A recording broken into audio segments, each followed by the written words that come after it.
ఓహ్! జీవితంలో ఎప్పుడు కూడా లావు అవ్వకూడదు. నా కొడుకు ఏం చేస్తాడంటే నా బాధ చూసి, నాయనా నేను జీవితంలో వచ్చిన లావు మాత్రం కాదు, నీ బాధ చూడలేకపోతున్నావు అంటాడు. ఫస్ట్ పాయింట్ ఏంటంటే లావుగా ఉంటే ఒకటి మనం స్టెప్స్ ఎక్కినప్పుడు ఎక్కువగా ఆయాసం వస్తుంది, బీపీ షుగర్లు తొందరగా వస్తాయి. అట్ ద సేమ్ టైం ఈ మోకాళ్ళు ఉంటాయి కదా, ఈ మోకాళ్ళ పైన ఈ చుప్ప ఉంటుంది కదా, దానిపైన కొంచెం ఎక్కువగా అయితే ప్రెషర్ పడుతుంది కాబట్టి అవి కూడా తొందరగా పోతాయి.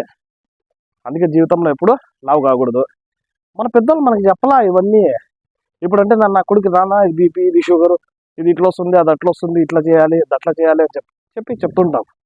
మనకి చెప్పలా. ఇంకొక హైలైట్ ఏంటంటే సార్, ఒకరు చెప్పినా మనం వినే టైప్ కాదు.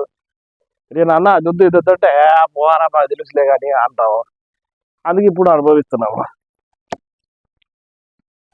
ఏం చేస్తున్నావా? మొక్కలకి నీళ్ళు ఇస్తున్నా అండి. మొక్కలకు నీళ్ళు వేసేది కూడా పెద్ద విషయమా? మొక్కలకు నీళ్లు పోసేది కూడా పెద్ద విషయమా? ఆడ చెట్టులో నీళ్లు తీసుకొని బకెట్ వరకు ముంచుకొని అక్కడ నీళ్ళు వేస్తే సరిపోదా? అలా సరిపోదండి. చాలా మంది చేసే తప్పు అదే. డైరెక్ట్ కూడా ఎప్పుడు కూడా మనం బకెట్ తోని కూడా మగ్గుతోని డైరెక్ట్ నీళ్ళు వేయద్దు. ఇలా బాటిల్కి వేసుకొని చిన్న చిన్న హోల్స్ పెట్టుకొని లైట్ చెట్ల పైన నుంచి కూడా ఇలా వేయాలి. మొత్తం అవుతుంది. కలర్ వేరేగా ఉంది. ఇది వచ్చేసి ఫర్టిలైజ్ వాటర్. ఇది ఫర్టిలైజ్ వాటర్ అంటే మనం మామూలుగా చూడండి, దీంట్లో నేను ఏమేమి పెట్టాను అనేసి చూడండి. దీంట్లో ఓన్లీ 2 days అయింది నేను సీడ్స్ వేసి. ఈ సీడ్ వచ్చేసి మనకి బెండకాయ సీడ్స్. ఇది ఓన్లీ 2 days లో ఇలా వచ్చేసి చూడండి చెట్లు. బికాస్ ఆఫ్ ఈ వాటర్ ఎక్సెల్స్ కూడా మనం పెట్టి, దీనివల్ల ఏంటంటే మనకి ఏమి పురుగులు కానీ ఇన్సెక్ట్స్ కానీ ఏమీ రావు. చెట్లలో చీమలు అలా రావడము తినడము అలా ఏమి ఉండదు. సో ఇంకోటి అంటే ఈ వాటర్ చాలా ఇంపార్టెంట్. ఈ వాటర్ వల్లనే మనకి గ్రోత్ బాగా ఉంటుంది చెట్లకి. ఇది ఓన్లీ 2 days ఒకసారి చేసినా పర్లేదు.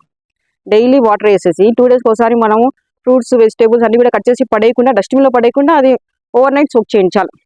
ఆ వాటర్ ఎర్లీ మార్నింగ్ తీసి ఇలా వేసేసాను చెట్లకి. వాటర్ ఎలా తయారు చేసుకోవాలని చూపిస్తాను మీకు.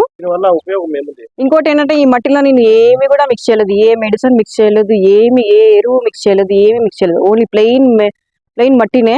ఓన్లీ ఈ వాటర్ ఇంపార్టెంట్ మనకి. ఈ వాటర్ ఉంటే ప్లెయిన్ మట్టి ఉంటాం కూడా చెట్లు బాగా గ్రోత్ వచ్చింది. చూడండి ఎంత మంచిగా చిగురు వచ్చిందో. సైడ్ కూడా ఇవాళే వచ్చింది. నిన్న నేను చిన్నగా ఉంది, ఇవాళ ఎంత పెద్దగా వచ్చేసింది చూడండి, బికాస్ ఆఫ్ ఈ వాటర్. ఇది వచ్చేసి మనకి ఇది కర్బూజా చెట్టు, వాటర్ మిలన్. ఇవన్నీ ఇవి చూడండి ఆకుకూరలు, మనం తినే ఆకుకూరలు ఉంటాయి కదండి, అది ఆకుకూర చెట్టు. ఇది వచ్చేసి టమాటో చెట్టు చూడండి, చిన్నది టమాటో చెట్టు. ఎటువంటి కల్తీ పదార్థాలు వాడకుండా న్యాచురల్ గా మన ఇంట్లోనే చేసుకునేది ఇది మెడిసిన్. చాలా మంచి మెడిసిన్ చెట్లకి వాటర్. ఏ మందు వేయాల్సిన అవసరం లేదు, ఏ పురుగు రాదు, అంత బాగుంటుంది. మంచి పౌష్టికాహారం ఇది చెట్లకి. ఇంట్లో చిన్న చిన్నగా చెట్లు పెట్టుకోవాలి, మీకు ఇష్టంగా ఉంది చెట్లు. బట్ ఏంటంటే చెట్లు తీసుకొస్తాం నర్సరీ నుంచి, అవి ఎండిపోతూ ఉంటాయి. సో అలా చాలా మందికి కూడా నెగిటివ్ థాట్స్ చాలా వచ్చి నర్సరీ తీసుకొచ్చిన వేస్ట్ అనేసి చాలా డిసప్పాయింట్లో ఉంటారు. సో ఈ పని చేయండి. ఇలా చూడండి, నేను చిన్న చిన్న దాంట్లో కూడా అన్ని ఇంకో పెరుగు డబ్బాలో పెట్టాను, చిన్న డబ్బాలో పెట్టాను, అయినా కూడా ఎంత మంచి గ్రోత్ వచ్చింది చూడండి. ఇది చెట్ల కోసం అనేసి medicine. Onion, water melon, banana అన్ని తొక్కలే, టమాటో తొక్క, అలా అనేసి ఇవన్నీ కూడా ఓవర్ నైట్ అంతా కూడా సోక్ చేసి ఇదంతా తీసి ఫిల్టర్ చేసి వాటర్ అంతా కూడా చెట్లకి వేస్తే గ్రోత్ చాలా బాగుంటుంది. వితిన్ 2 days లో గ్రోత్ వస్తుంది.